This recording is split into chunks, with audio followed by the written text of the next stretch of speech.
Hello and welcome to episode 12 of Nerdrunners. I'm Mark, and joining me as ever is the man whose off-campus apartment houses all of his connections. It's Stef. Hello! How's it going, Stef? I'm very tired. Yeah. Yeah, it's been a few days. But I'm okay. I'm just... You know when you get to that point where you think, I wish I could sleep, and then you realise that in order to catch up on sleep, I'd have to take, 2 days off work? Yeah. Yeah, I've got that. Wow. Yeah, it's been... And it doesn't help, because it's compounded by the fact that I was out at, till 2, 3 o'clock in the morning each day of the weekend. Which I know isn't late for some people, but I'm very old. 27 now. Death is rapidly approaching. Anyway, how are you? I'm very good. It's been a very, very hectic month, hence our poor recording schedule. Oh my god, and the issues we had last time. God. Yeah. I'm going to say this over Skype so Skype can hear me. Skype can suck a dick. Maybe we should bleep that out. Is that bleepable?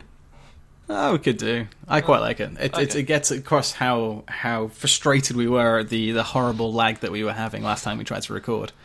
I apologise for the delay. It's entirely Mark's fault, but... To be fair, a lot of it is my fault. So E3 happened, which is a crazy busy time for me at work. Brag about lots humble brag, guys. Yeah, it's a thing.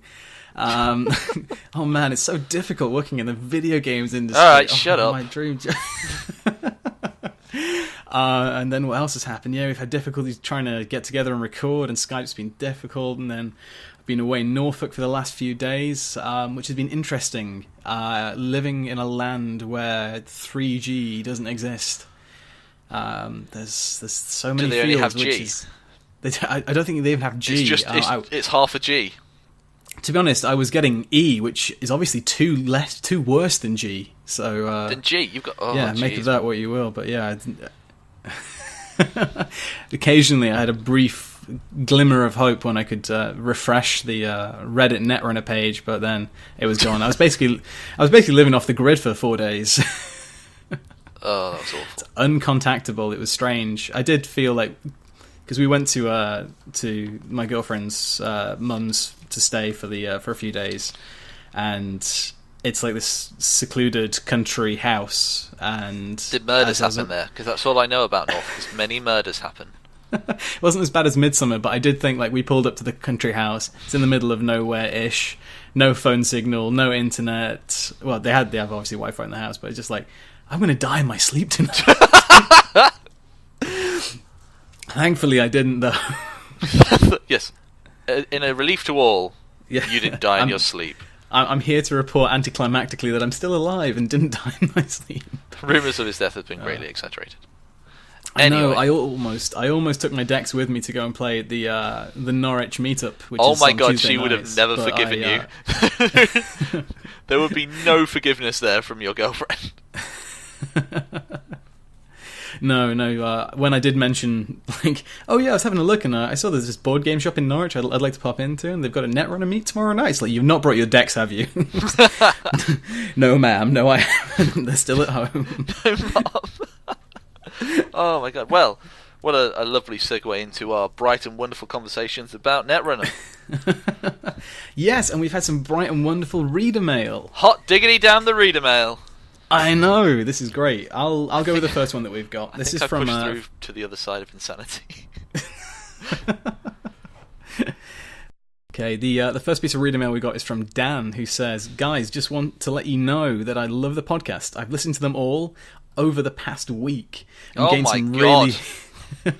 I know, talk about binge list. At least we only had 11 episodes to catch up on. It'd be horrendous if we were on 76 by now. And gained some really good insight into cards that I would not normally play, which is really nice. Thanks for that bit, Dan. Obviously, we do try and talk about janky cards that no one plays, and hopefully bring those to the listeners.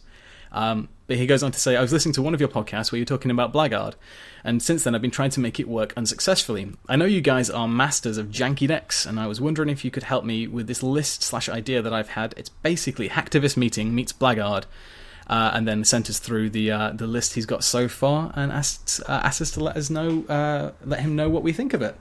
Well, I'm going to go out on a limb and say, Mark, you can probably field this one better than me, seeing as you are the resident criminal player. Yeah, when I'm not anarching it up. I do tend to be a bit criminal. I still not got around to being shapery though.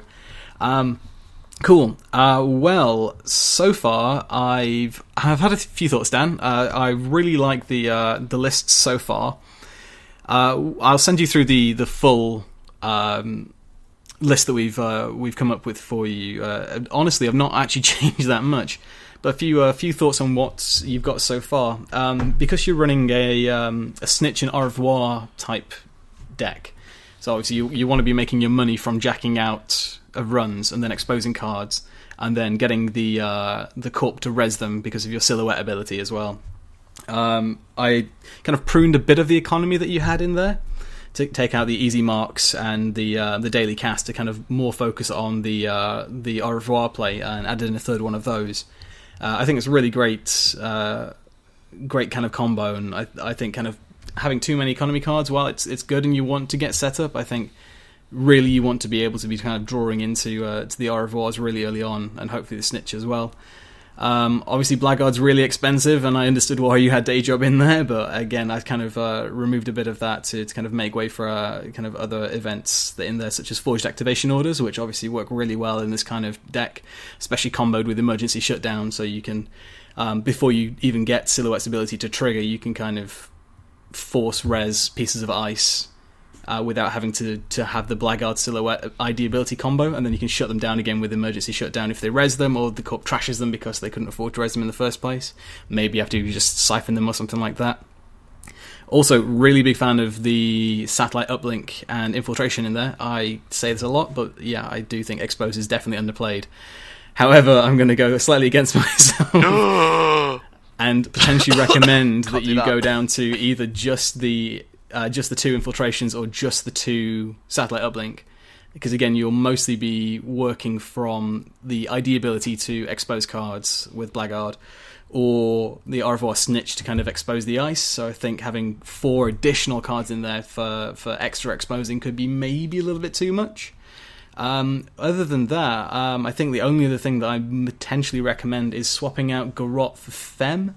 As much as I love Garrot, I think the 2MU, especially with needing to have like 3 au revoirs and a snitch out, is already kind of hard on your memory limit.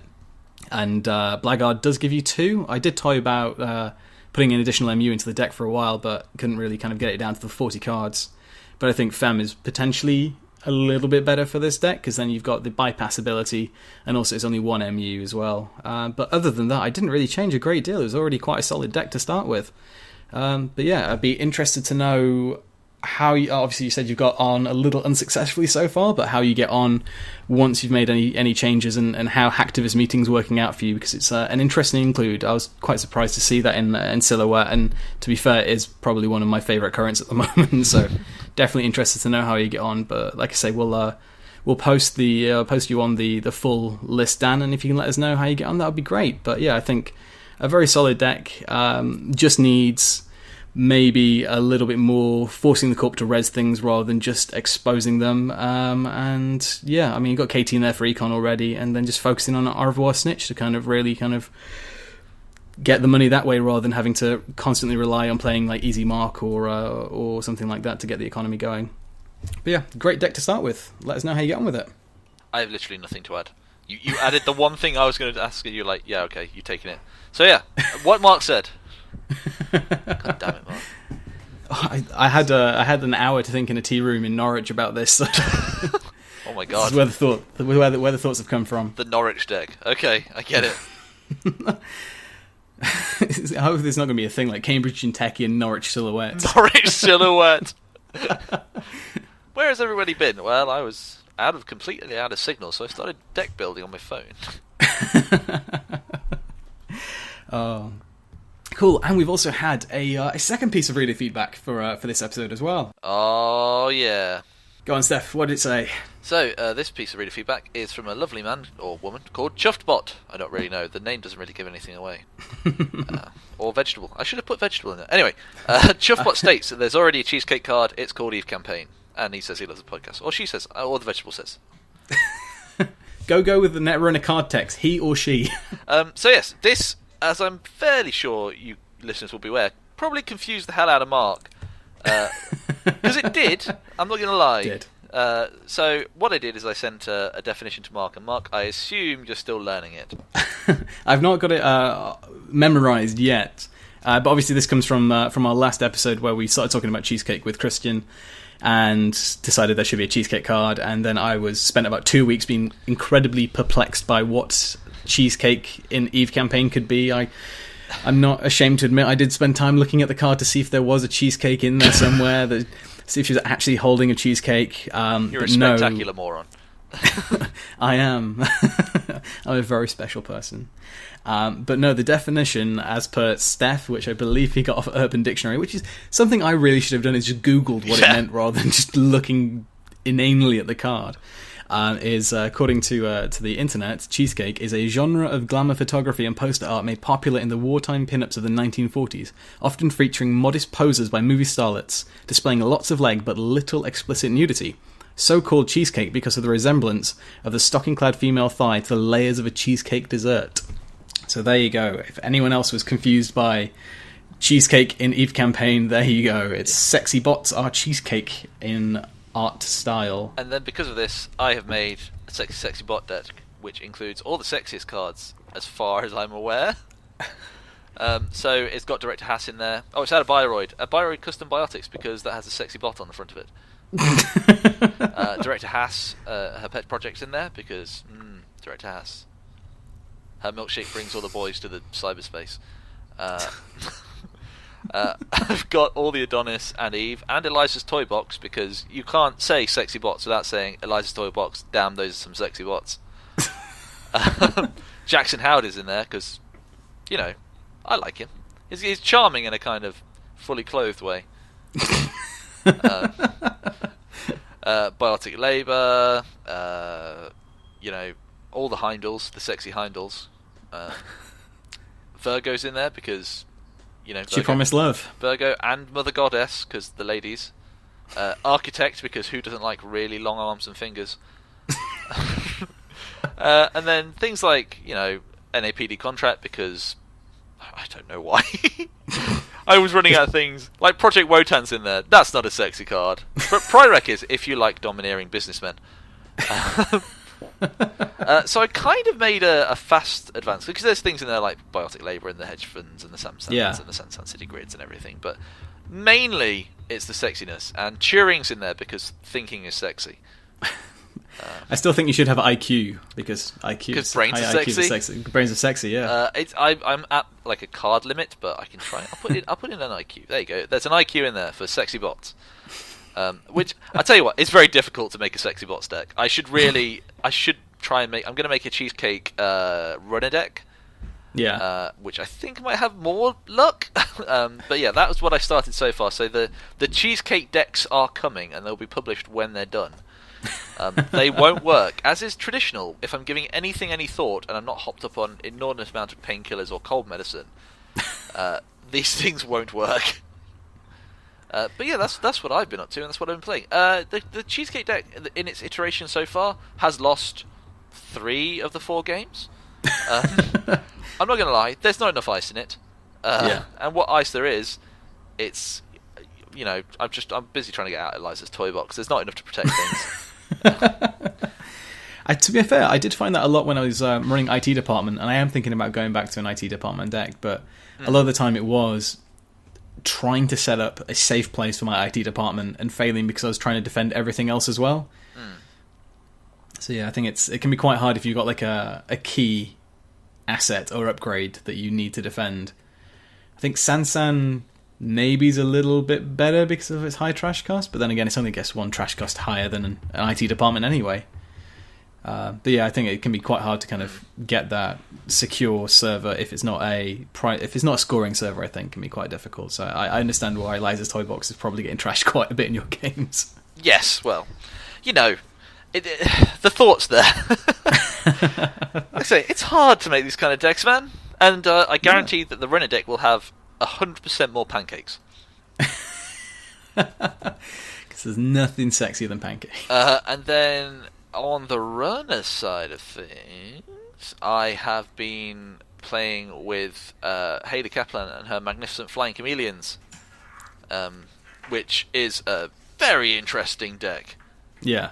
And again, I've lost a lot with it. But it's good. It relies a lot on the bouncing of Chameleon and with London Library. It's a very nice little synchronizing thing. So what Chameleon does is when you install it, it gains Sentry code gate or barrier, and for a credit you can break a subroutine on the name subtype. And then when it's done, you can add it to your grip when you turn in. So you don't have to worry about trashing it with London Library. Yes. And you can add things with... Oh, where's the card? My deck's crashed. Either way, it's good. Chameleon does look like a really good new card, and I feel in the way that you have to shout Surge when someone plays Surge, I think people are going to have to start singing Culture Club whenever Chameleon hits the decks. Oh, I've been doing that entirely 100% of the time.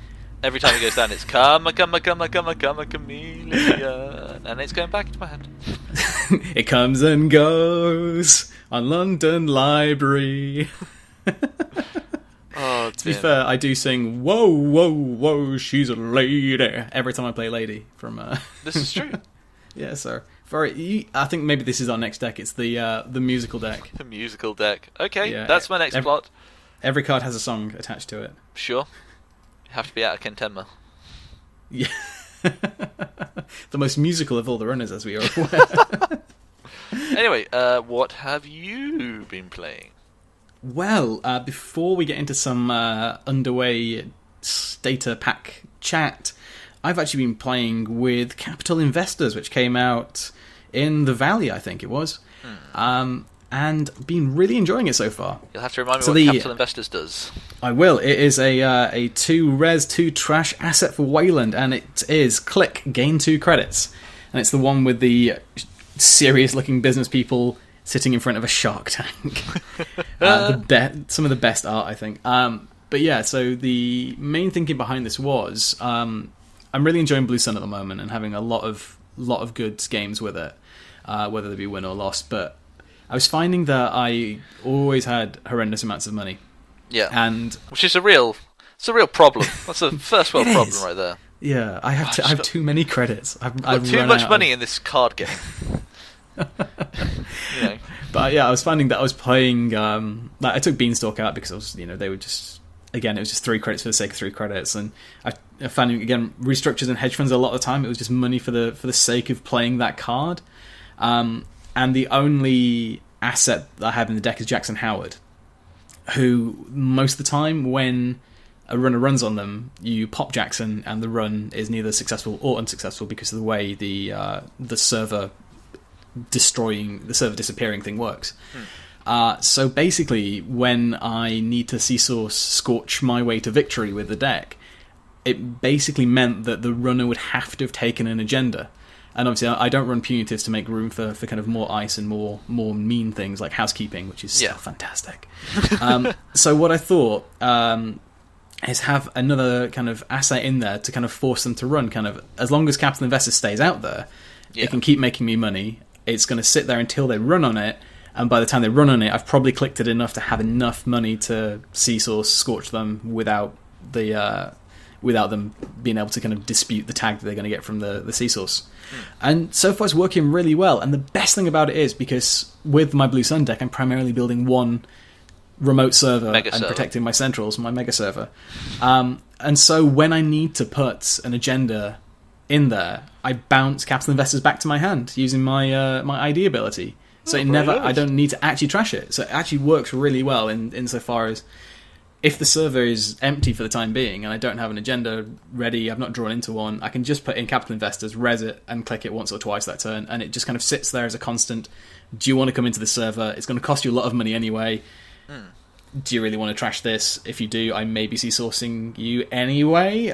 So it's a nice kind of forcing the run card. And the reason I came to thinking about forcing the run to run is because I've been really enjoying the public agendas that Wayland's got.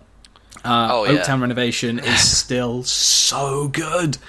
I am having so much fun with this card. Just putting it in a server and double advancing it, and then having 4 credits straight back from that double advancement is phenomenal. I'm using it as an early game economy card now. If I can get it into a server early, double advance it. It's that early in the game. It's so hard to try and get through. Yeah. they're probably going to bounce, and I can make some money, can maybe get it to 5 advancements and get an additional 3 credits off it. Otherwise, I just score it out, and then I can put something like Capital Investors into that server, and then just start using that to make my money. It's all about kind of these kind of very clear, not bluffing anything out. This is my server, these are agendas, or this is my asset. Come and run. Either way, I'm going to do bad things to you. But no, Oaktown Renovation is still fantastic. But I've segueing neatly into the new cards from the Underway. Should we do it like a wibbly woo sound effect? But no, Underway Renovation is Wayland's new 3-1. It's a public like Oaktown is, and so it goes installed face up when you put it down. It's all the renovations for them. Yeah, we're doing so much good for the community, I'll have you know. Exactly. And that's why we need our investors. Our investors are helping fund the renovation. But what happens is, after you've installed it face up, whenever you advance Underway Renovation, you trash the top card of the runner's stack, or top 2 cards instead if there are 4 or more advancement tokens on Underway Renovation. So basically, you can start milling the runner. Yep. And I really love this card. I didn't think I would as much because I was so enamoured with Oaktown that I thought this is going to be difficult. And I've taken out Hostile Takeover, which is the 2-1, out of my deck, which did annoy me in a game where I was on 6 points and had 2 banked Atlas tokens. I was like, I could have just Hostile Takeover for the win, but I can't. Bollocks. But no, Underway is really good because with Oaktown, I live in a little bit of fear that it's always going to be taken because it's a 2-point agenda. I want to keep it in the server long enough to make a good amount of money from it, maybe 8 to 11 credits, something like that. Whereas Underway Renovation, you put this in, you double advance it, and then maybe on the next turn you just advance it 1 more time or 2 more times and you just leave it there. And you just can, every turn, just trash a few more cards from the runner's stack. And if they manage to get through into that server, because you're Blue Sun, you've probably got a curtain wall and an archer on that server. Naturally. And if they get through, after all of that, they just get 1 point. Yep. And I'm more than happy to let them take 1 point, spend all their money getting through to take that 1 point, and have milled 6 or 7 of their cards in the process. But no, it's really good. And I was in the heartbreaking situation. Well, the runner was in the heartbreaking situation of I was on 6 points. I installed an Underway Renovation, and I double advanced it, trashing some of their stuff.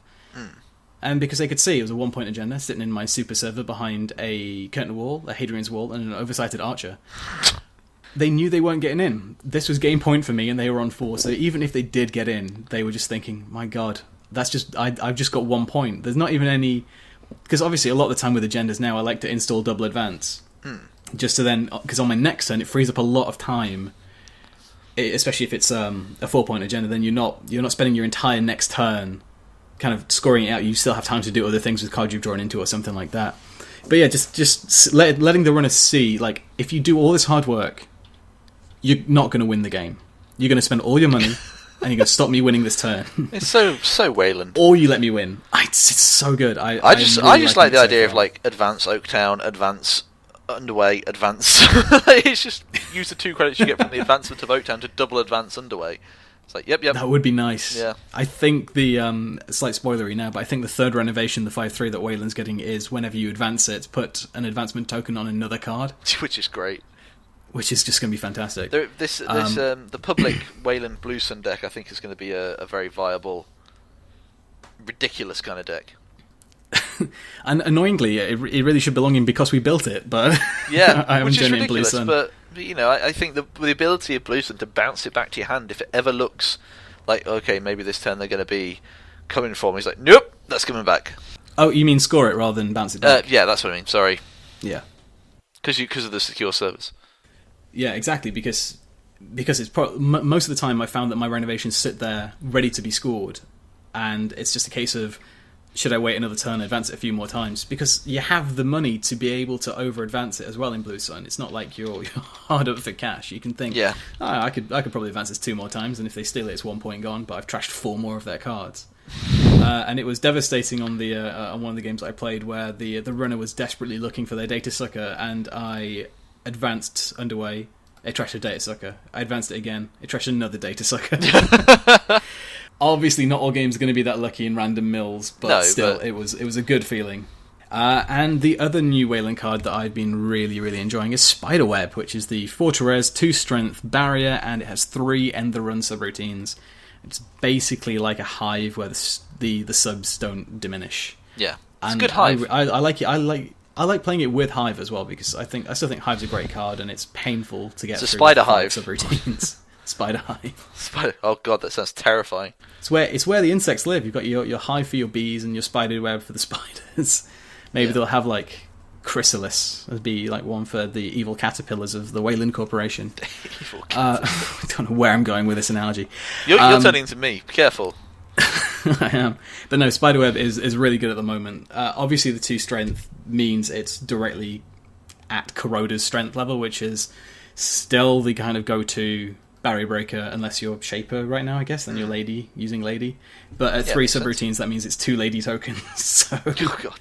Yeah, it's very good. I'm really enjoying many multi-subbed ice right now, and I think Spiderweb is really good for that. Just 3 subroutines that are not going anywhere, unlike Hive's 5, which slowly go away. But again, in Blue Sun, you just bounce the Hive back when it's lost its appeal, and then you can just put your Spiderweb down in its place.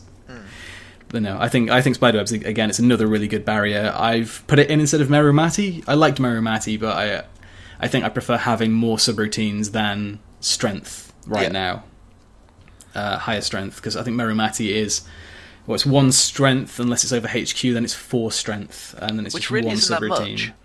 Yeah. Because thinking out of a Wayland, I mean, it's a good, like, really early, quite relatively cheap ice for Wayland, but yeah, the more subroutines are always more fun. Yeah, so it's more again. I think at the moment, like we said with Christian last time, I think it's now going to come down to really high strength ice, like Little Engine being 7 strength, or just ice that has lots of subroutines and is going to really tax the run to get through. I really love Little Engine. I still really like it. I think it's a great card.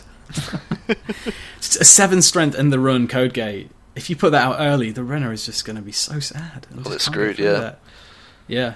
Although I did, I'll move on to my criminal that I've been playing, which is Geist now. One of the cards in that deck is Grappling Hook, which I realised is fantastic against Little Engine. Yep. It's okay, I'll gain 5 credits and just move past it. It is the bane of Little Engine. It's like, but I love the theme of that. It's like, I'm just going to jump over this train with the Grappling Hook. The train's getting to the top of the wall. It's like, yep, and we're over the hill. There you go.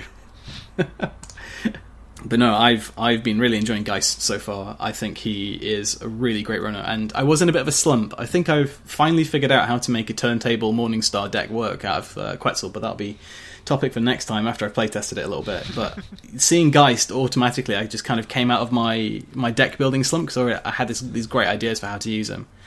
And I think we said this when the first data pack was released, the Valley, because it had Spike in it. And we're like, oh, it's a good card, but it's one of those things where we can't really talk about it until the rest of everything's out. Everything's out and it all works together. And a deck with 3 Spike, 3 Crowbar, and 3 Shiv, which is the new one, is really good.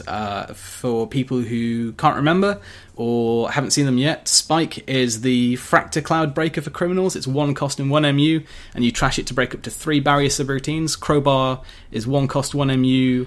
The Decoder Cloud Breaker, and that's trash to break up to 3 Codegate subroutines. And Shiv is fantastic because it's 0 to install but 1 MU, and it's trash to break up to 3 Sentry subroutines. They all start at strength 0, but if you they get 1 additional strength for each other installed Icebreaker, also including themselves as well. And if you have at least 2 Link, their memory cost is 0 as well. So a deck that specialises in this is quite nice, and I've been enjoying it a lot so far, especially when you can just like clone chip in a Shiv for nothing and it increases everything's strength by 1, which is really really nice. I'm really enjoying the 3 Cloud Breakers out of Geist at the moment, because obviously he starts with 1 Link, and his abilities, whenever you use a trash ability on a card, you draw 1 card. So basically I'm finding with Geist I'm making runs just to draw cards. Well, not just to draw cards, but get in and draw cards. So run early, get the cards from the run, get in, have a look at whatever it was, and then you've got like 3 or 4 new cards to use for the rest of your turn. Exactly.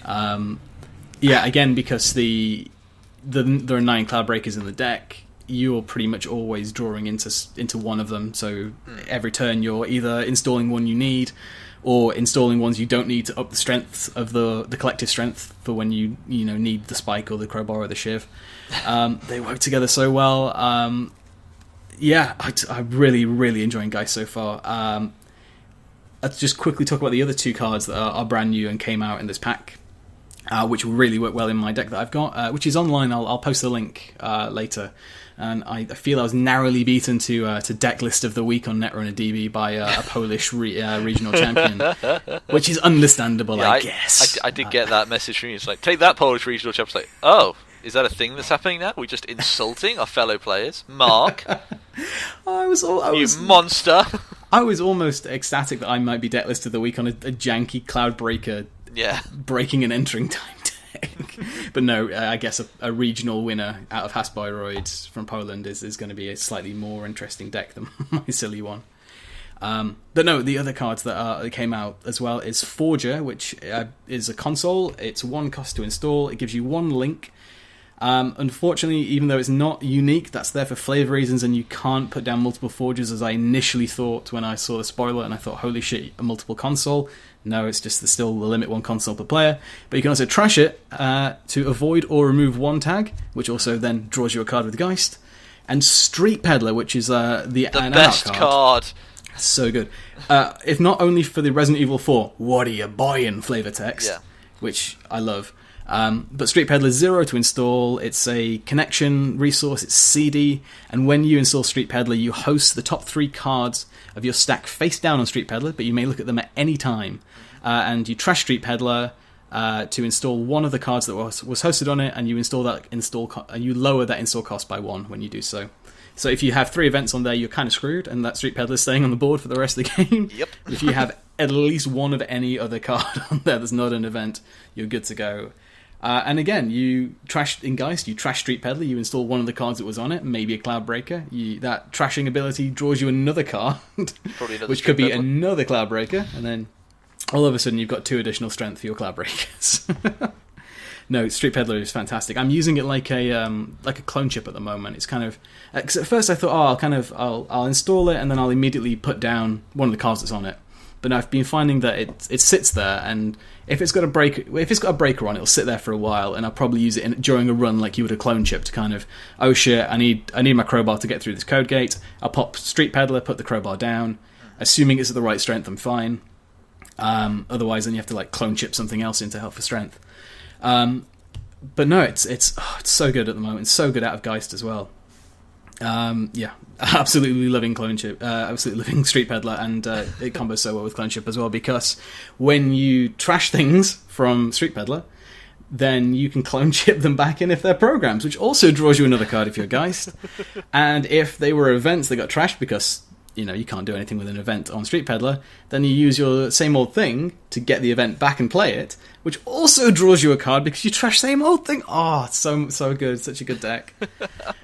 I've also got like Fall Guy in there for economy, which again is nice to just kind of sit out on the board, and when you need 2 credits you pop it, you get 2 credits and you draw a card, which is really nice. I did have Special Order in there for a while, but I was finding that because the draw in the deck is so good that I was never needing to I special ordered out because I have 1 of each of the central breakers in for just in case. So like I special ordered out Passport just to get past the Lotus Field at one point, but we kind of have everything all the time. Yeah, exactly. But yeah, the draw ability is so good, and the fact that you can like hit a Data Raven, you can pop your Forger to avoid the tag from the encounter, and then you spend your Shiv to get past it, assuming it's 4 strength. And then you've just drawn 2 cards to get past a Data Raven without taking anything from it. It's so good. That was my favourite one. I also have Grappling Hook in there as well. Half of it really is just for the theme of breaking and entering. You need your Grappling Hook as well as your Crowbar and your Shiv and your Spike. Naturally. And a few people have said, maybe you should have Crescentus in there, which I like, but Grappling Hook is good for face checking early on in the game, because that way you're not at risk of losing any of the stuff you've just been installing. And I use it to really good effect against an errand boy, basically saying to the corp, you can either have 1 credit or 1 card from this errand boy, you're not getting 3. Which was quite nice. Obviously, against more vicious sentries, it's going to come in very handy. Or even Little Engine, where you can just gain 5 credits. But no, yeah, Geist I think is absolutely fantastic. I'm going to a tournament in a few weeks, so I might take Geist with me. But it's also running like data folding and Underworld Contact for the money, because you're at 2 link for your Cloud Breakers, so you might as well have Underworld Contacts running for drip economy. Yeah. You've got your data folding in there because your Cloud Breakers don't take up any memory. Yeah, it's so good. And when you can start your turn with as I was in one game, 4 credits at the start of my turn, that basically has set me up for that turn. And because runs are basically free, because all you're doing is trashing your breakers, again, the economy in the deck is so solid that you make the money from your drip economy, and you don't even need to spend it during the run, because you're just popping the breakers, which then draws you the cards, which then you can install more of, and it's so good. It's a cascading nightmare for the corp. It is, and I'll just finish on this for my Geist deck for the time being. I managed to survive being double scorched with this deck, and the reason for that was because I think it was 1 Street Peddler and 2 clone chips installed at the time. And honestly, myself and I think it was Rupert I was playing against, and we're sitting there and we're both thinking, can I actually survive this? And he's thinking like, is he going to die? Like, can he actually honestly, survive this? Yeah, it's like when you look at Next Dice and think, how many fucking subroutines does it have? It's like, how many cards will he end up with in hand?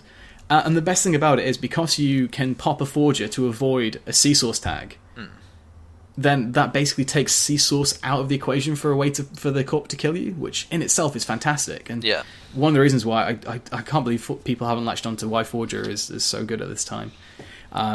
I think you just got to give new cards a time to shine. Oh, absolutely. And I think as much as I've enjoyed playing it recently, I think there's still a lot of the cult of Desperado out there for criminals. That it's such a good console. Don't get me wrong; it's getting credit but it's every boring. run. It's great. So boring. But no, the way Rupert had to do it is he had to score out at the beginning of his turn, breaking news that he doubled advanced in his last go to make sure a tag would stick. Yeah, that's how badly he needed to tag me to kill me. And he also had to have all 3 of his Scorched Earths in hand. I was 2 cards away from surviving being triple scorched, but I did manage to avoid double scorch. Yeah, because popping the Forger to avoid one of the 2 breaking news tags drew me a card, which put me to 6. Then he scorched me 1 time, which took me down to 2 cards in hand. So then I popped the Street Peddler, which then drew me a card. Oh god! And then I popped one of the clone. I think I popped both the clone chips and put some shivs back in, which again drew me more cards. So yeah, I think I was 2 cards away from surviving being triple scorched. And since then, I've added in Fall Guy, which is yet another card which can sit there, and if I don't need the money, it can just be scorch protection when I just pop all 3 of them and get 3 more cards. So yeah, I think that is absolutely bonkers that you can actually avoid being scorched just by having these resources installed, ready to pop, and hardware in the case of Clone Chip. It's so good. Yeah. And in terms of bringing back old cards that people don't see anymore, Dyson Memchip is phenomenal in this deck. It's always been phenomenal. Yeah. Well, I know that, but no one uses it that much. But in terms of, one MU and 1 link for 3 credit install, basically means that I don't have to worry about popping Forger if I need to avoid a tag, because I'll have my link from Dyson. Yeah. And it also ups my memory limit, so I don't have to worry about playing the grappling hooks, and along with the 3 central breakers, it means I have room to be able to do that as well. But yeah, I've also got, just to finish off, I'm running Maker's Eye instead of R&D Interface, which I've been running a lot in Criminal recently. And the reason for that is purely same old thing, because that way I can just recur it, get more cards by drawing it again and playing it again. Yeah, Maker's Eye. And Maker's Eye actually won me a game because I was playing against an NEH. I didn't see enough of their deck to work out if it was Fast Advance or Butcher Shop, which is how quickly I won against them. Yeah. But they left their R&D open because it's like, he's a criminal. And I think in my opening hand I had like 2 Maker's Eyes and the same old thing. So I was just like, okay, I'll Maker's Eye your R&D first cling. Pulled out 4 points. And then they didn't learn from that. And then they just kind of... I think in their pot they weren't pulling out any ice. So then on my next turn I just same old thing, Maker's Eye, and just ran in again. Took, I think, the winning points is over so fast. Yeah. But no, yeah, I absolutely live in Geist at the moment. I think he's a fantastic person. And... now I understand this whole kind of green card bullshit thing that you go on about in terms of Shaper, because you feel so Shaper playing this deck. It's good, isn't it? These yeah. wonderful combos that just either really irritate the corp, or you just feel like a master when you get to pull them off. It's that mastery of it. It's that kind of like, done. There you go. Well, like I say, it's this, and then done. It's the equivalent of having like the SMC clone ship kind of scenario where I can just run out a server and be like, shit, I'm one strength too low. I know, I'll just clone chip in another program, and now I have the right strength to get into the server, and it feels good, yeah. And also you draw a card for the privilege of doing so. Yeah, absolutely living Geist right now. I think he's great. And I've waxed lyrical enough about Geist. I was going to say, I think we're going to be out of time. Out of time, probably. I can talk about, because you mentioned your card of the week was Dice and Memchip. My card of the week, Panic Button. Oh, I love Panic Button. What does Panic Button do, Steph? Panic Button is an upgrade that you can only install in the root of HQ, and for a credit, you can draw one card, and you can use this ability only during a run on HQ. I royally screwed someone the other day because they didn't realise what the upgrade was in HQ. They thought naturally it's going to be something like an Ash Crisium. or a Crisium or a Caprice. You know, the ones we expect everywhere all the time. Panic Button, I flipped it because it's only cost 1 to res, and then spent 15 credits filling my hand with crap. I should point out this was the last run of his go, and he leg worked. I had 3 cards in my hand. And I just went, nope. All the money went. Oh my god, such good legwork defense. Yeah, the start of my go, I got some money from Pad Campaign, finally advanced the last thing on the board. It's like, oh, damn it. It's like, ah. So, again, it's always fun, and I will continue to go back to the theme of the cards, which is just a guy reaching for a button. And I love the idea of the guy just hammering the button and nothing happening. Like when you're in a lift and you really desperately need the doors to close. Just go. And nothing at all. But yeah, that's my card of the week, because if you can put that in, it just confuses people because it's the upgrade. I think it's the upgrade version of it. They just don't expect something like that. Yeah. But yes. And then I do want to give a quick mention, very briefly, to Pachinko. Pachinko. Pachinko, which has the best card art. Oh, it's so good. I'm getting it tattooed on my wall because I don't know anyone who could do that level of art on me. Yes, Pachinko is a 1 to res 4 strength barrier and 2 subroutines that both end the run if the runner is tagged. So put this man in Gutenberg. Yeah. You sorted. It's the best cards.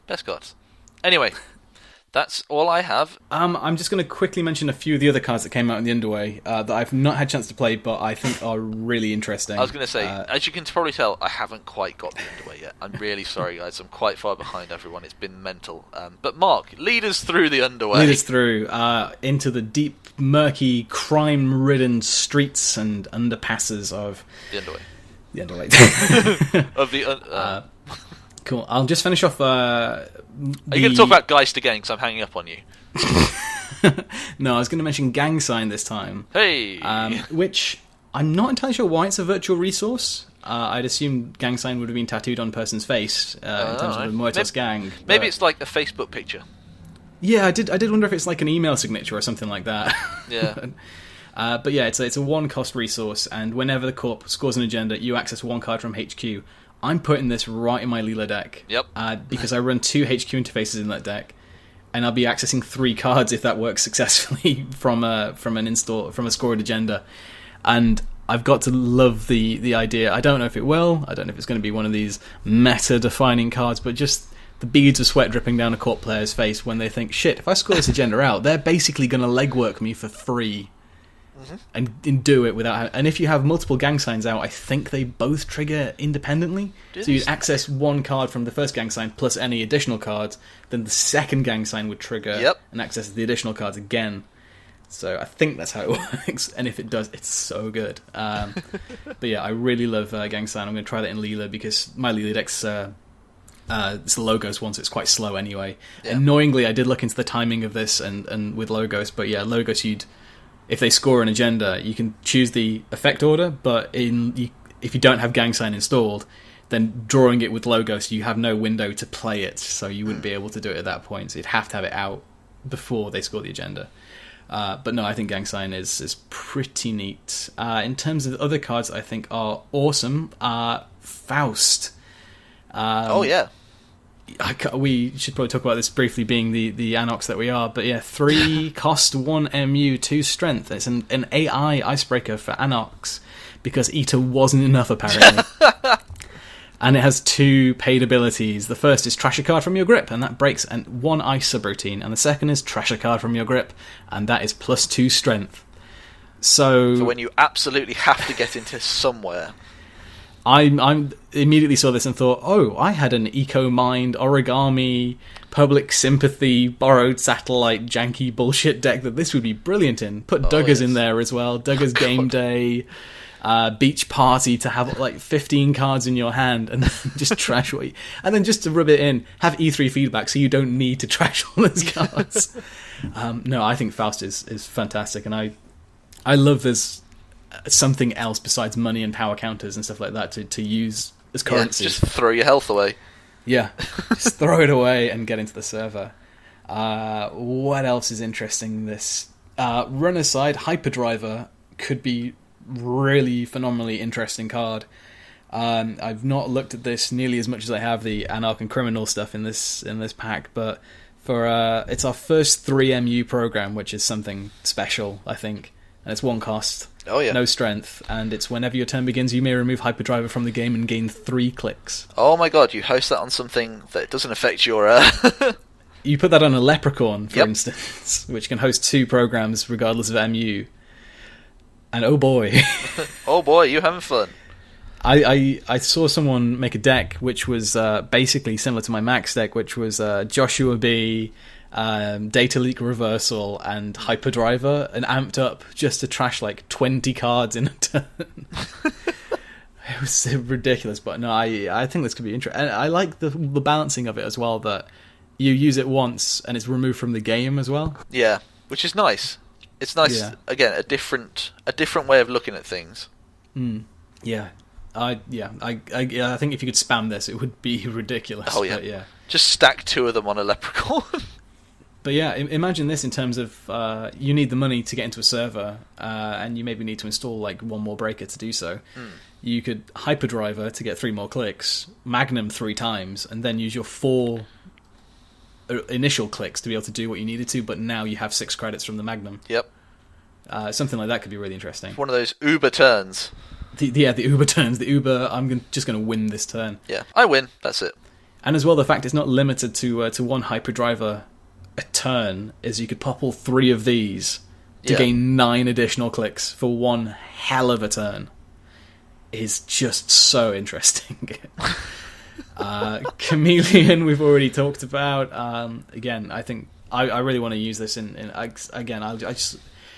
issue that I've had with a lot of decks when I started to move away from playing AI breakers all the time was not having the right thing at the right time and getting annoyed with myself, like, oh, I just need my bloody killer, and then I could get in. But just being able to pop down chameleons at the start to just get in where you need, and then once you've set up your rig, you don't need to rely on the chameleons as much. But yeah, I like that.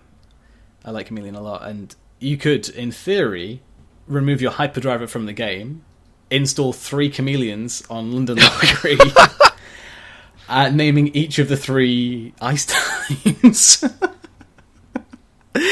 and then make a crazy turn. No, you'd only be able to do that 3 times in a game, but oh my god, it would be so good. Oh, the fun you could have. Oh man. Corp side. I like Contract Killer. I think this... Everyone's been looking forward to Contract Killer. Is just so good. 2 cost, 3 to trash. It's a hostile asset. It's basically Ronin, but you're doing meat damage instead. You need 2 advancement tokens on it instead of the 4. It's a click, trash, and it's a click and a trash to trash a connection or do 2 meat damage. So if, for example, Katie's been giving you grief and that snatch and grab didn't quite work, then just hire your Contract Killer to shoot her in the face. And then poor Miss Jones won't be on time for any further deliveries. Oh no, Katie.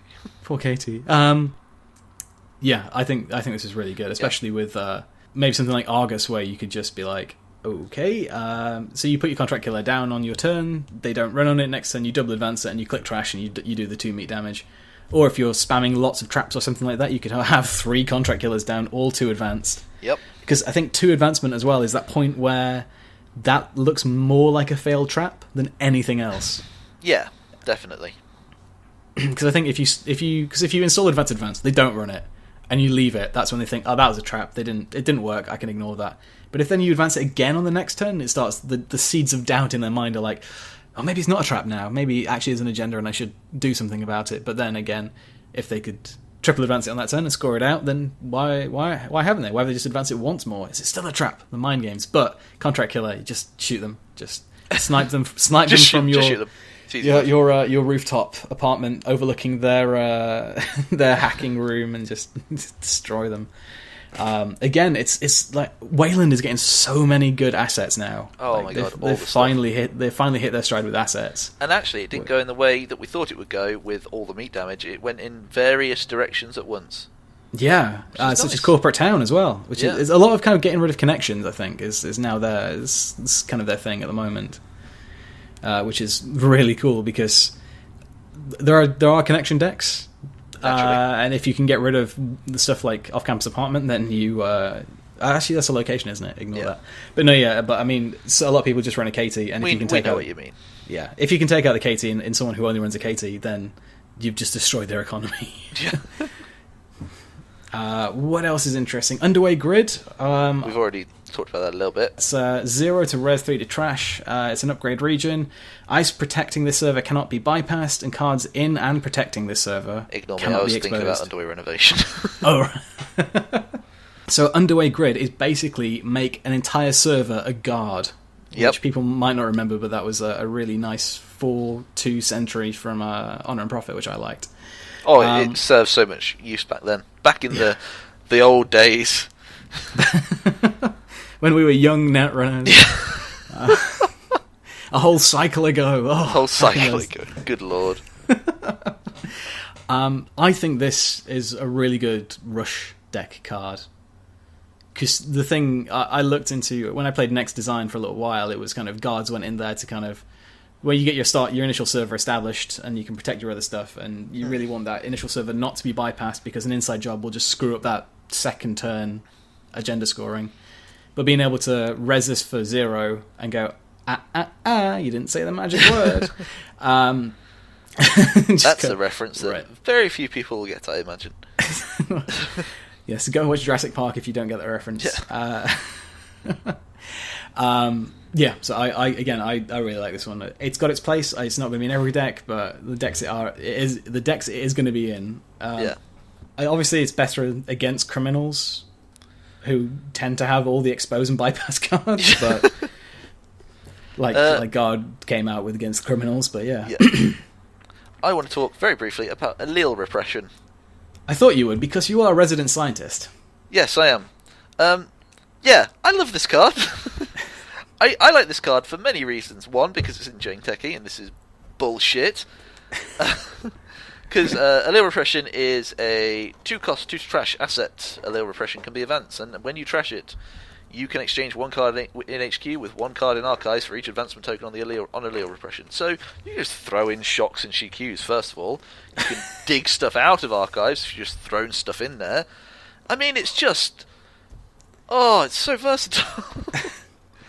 I love the idea as well, like, if they're running on HQ and you are agenda flooded, you just bring back, assuming you have the money, you bring back the snares, and now there are 3 snares in HQ, and all your it out in a Archives. turn, and then bring back the snares. Of course, Mushin would work on this as well, wouldn't it? Yes, it would. Oh boy, I hadn't thought of that. Yeah, because they didn't have to have a successful run on HQ. You could just throw everything in. And it's and I think it's the card, because you can trash after you say, would you like to access cards? Then you can trash it and throw all your snares back into your hand. So say someone's legworking you, they're scared. Oh boy. Oh yes. Which is this great. This is a mean card. And I like that it's an in-faction alternative to Jackson Howard, which does it in a very Jinteki way. And I think this could be quite good in Industrial Genomics, because you pull out those face-up cards you've got in there and put in some face-down ones from HQ. It's just going to be mean. The best card. Yeah, the best card. I think that's nearly everything, and we might as well just talk about the last couple quickly. Defective Brain Chips is the new current for HB, 2 cost to play. Usual current rules, and this time, the first time the runner takes a brain damage each turn, he or she takes 1 additional brain damage. That's really good. It's good. It's going to be good in Cybernetics Division, which is obviously the brain damage archetype. Yep. Yep, that's all we can say about that. All we can say about that one, really. The crazy doctor, Marcus Batty, is back from the future. He does look a bit Doc Brown, he does, He's practically Doc Brown, I'm just going to say. Yeah. Which is an upgrade to Sysop Psi. Risk cost of 0, trash of 1. When you trash him, you and the runner secretly spend 0, 1 or 2 credits, as usual Psi game crap. Reveal spent credits. If you and the runner spent a different number of credits, resolve one subroutine on a res piece of ice protecting this server. Use this ability only during a run on this server. It's an interesting one. I've heard he's the new "Oh my god, Netrunner's so broken" card because all of a sudden that Neural Katana, which they laughably passed, comes right earlier back in the run, suddenly is 3 net damage. Yeah, it's come under a lot of attention for being the broken card that's going to ruin the game. And look, as we always say, it's never going to break the game. It never has broken the game. They know what they're doing. Yeah, and as well, it's you have to win the Psi game like you do with Caprice. If you want to trigger this, you have to have a rezzed ice on the server as well. You need to have rezzed ice that you want to resolve a subroutine of, which, to be fair, in Jinteki is most of the mean net damagey ice anyway. Yep. He's one to trash like Caprice, so you can get rid of him straight away from R&D if you find him. But no, I think he's really neat, and especially if you put this in something like, sitting on a snare, maybe. Yeah. And you do some mean net damage from a subroutine, and then they hit the snare and die. Could be really, really fun. What else do we have? It felt like a common theme, even with a corpse, with the trash to do something cards in this, because there's Expose as well, which is a 2/2 card in NBN. It's an asset, and it can be advanced, and you remove 1 bad publicity for each advancement token on Expose when you trash it. Again, good. There's the right decks for it, and I think this could be a nice alternate in Wayland to Elizabeth Mills or someone like that. Yeah, because I think, is it cheaper than Elizabeth Mills? I can't remember what Elizabeth Mills does now. It's been so long since I've been playing with Wayland. I miss it, but it's just been... I went straight from NBN to HB. Elizabeth Mills is 2 cost to res and 1 to trash, but you don't have to advance her like you do with Expose. It's just when you res her, you remove 1 bad pub, but then her... It's just 1 bad pub for a single res, so unless you're bouncing her back like you would be in Blue Sun, then it's just kind of the 1 bad pub is gone. Whereas with Expose, you can get rid of multiple bad pubs, so all those early hostile takeovers and Grindel refineries suddenly don't look so bad because the runner is now no longer getting in 4 credits freer, 4 credits lighter for every run they're making.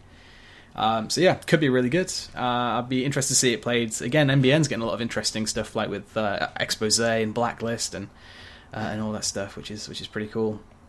I think that's nearly everything. Lastly, we have Test Ground, which is a bunch of cyberpunk kids running away from a mean Iron Man looking Project Ares, I think it is in the card. Yeah. I love the flavour in this as well. It's like, is it wrong? Not legally. They didn't read the fine print. Yeah.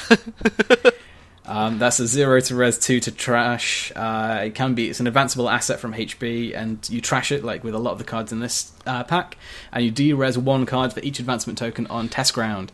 So it's kind of working similarly to allele suppression in terms of doing things for each advancement token. But it means that you can, get rid of, restart your Adonis campaigns, etc., etc. Yeah, I had to read this a few times before I started to think about what it could actually be used for. Because you immediately think, oh, you de-res some ice. Like, why would I want to do that? But no, yeah, you want to be kind of de-resing the campaigns or something like that to kind of refresh them.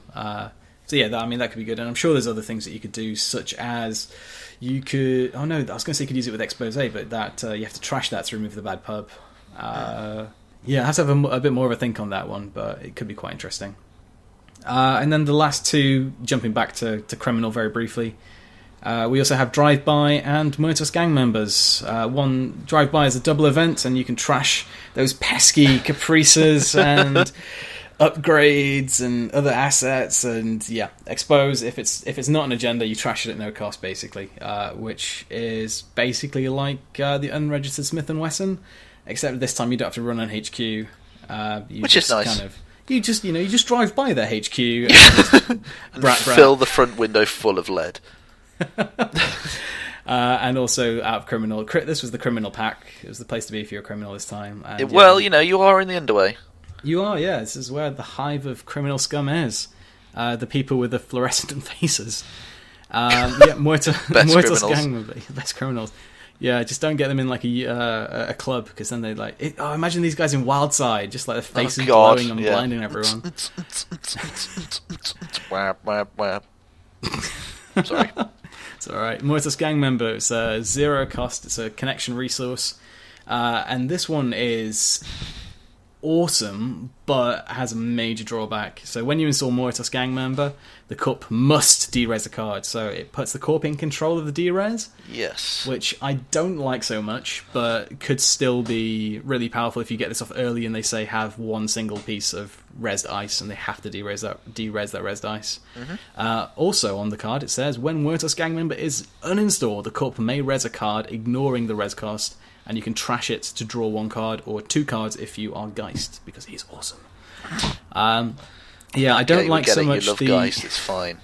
Jesus. I don't like so much the leaving the corp in control of what they're derezing and rezzing. Well, yes, but it's still annoying for them. It's still annoying. It's still a setback for the corp. Yeah. But I feel that if you play this early, then the majority of stuff for them to derez is going to be cheap things. Yeah. Cheap ice that's kept you out, or maybe like an Adonis campaign, which they derez and then res and it's refreshed. But it could be enough. It could be. I'm not saying it's not. I'm just saying, like, if you are thinking about this, and I've not played it, so my opinion could be completely wrong, but if you do this early, the impact is not great on the corp. And if you do this late, then the corp has their pick of anything. Do this late, and they could have nothing to res, which could be fantastic. But yeah, the corp could just be sitting on something that they've not resed yet. And yeah, this gives them that opportunity to res it and do mean things. But again, I think if you time this right, the corp's not resing anything, and you get a card out of it. It'd be interesting to see if your contract killer would target a Muertos Gang member in order to kill them, in order to do the res for them. That's an interesting interaction. That would be interesting. You send your contract killer out to kill the gangs. But no, yeah, it's a really, really heavily thematic pack and awesome. Like, so many good cards in this one, I think. And I'm super psyched for Old Hollywood as well. The media capital and the next that's my kind of deck. Yeah, it's going to be awesome. But no, yeah, definitely from this, Geist is such a good runner, I think. I really like him. And yeah, I think my pick in terms, it just has to go to Street Peddler for being for my anarchic ways. I think Street Peddler is just so fun, so good. Yeah. Cool. I think that's about everything on the underway. That's it. Well, I guess that's the time for us to say thank you very much for listening. Mark, do the end of the show things that you do so do. Okay, I'll try and remember everything. So we have our website, which is canlaugh.com/nerdrunners. You can see all the past episodes on there, and there's a contact form if you wish to get in touch with us that way. There's also our email address, which is nerdrunnerspodcast@gmail.com. It's always lovely to hear from you. Let us know if you want us to make decks jankier or try to de-jank decks that don't seem to be working. We'll do our best for you. Or if you just have any nice or constructive feedback, then also that's also good to hear. Please don't be mean. Don't be mean, though. Be nice. What else is there? The podcast will go up on Reddit as well. You can search for that. It's usually tagged with podcast and Nerdrunners, so you can find it on there. You can also comment there, which is great. We're on Netrunner DB as well. We'll try and post any deck lists we've talked about. The cheesecake one is coming up, so it won't be there just yet. But yeah, it will take a while until I'm 100% happy with the cheesecake. And it will go up at the same time as its runner counterpart. Cool. We'll look forward to that. So yeah, I'm Marcus Friend on Netrunner DB, and Steph is Ryn, which is RYNN. Also, if you want to get in contact with us or follow us on Twitter, I'm at Marcus Friend, and Steph is at House of Moose. Have I forgotten everything? Anything? That is everything? Yes, you've forgotten everything. Man, yeah, I'm so. It's been a crazy month. I've probably forgotten everything. You're so full of Geist. I'm so full of my Geist love. You're Geisted up to the max. Oh boy! I guess that's it then. Yes, I think that's everything. So yeah, thanks for listening, and we'll catch you next time. Bye. Bye.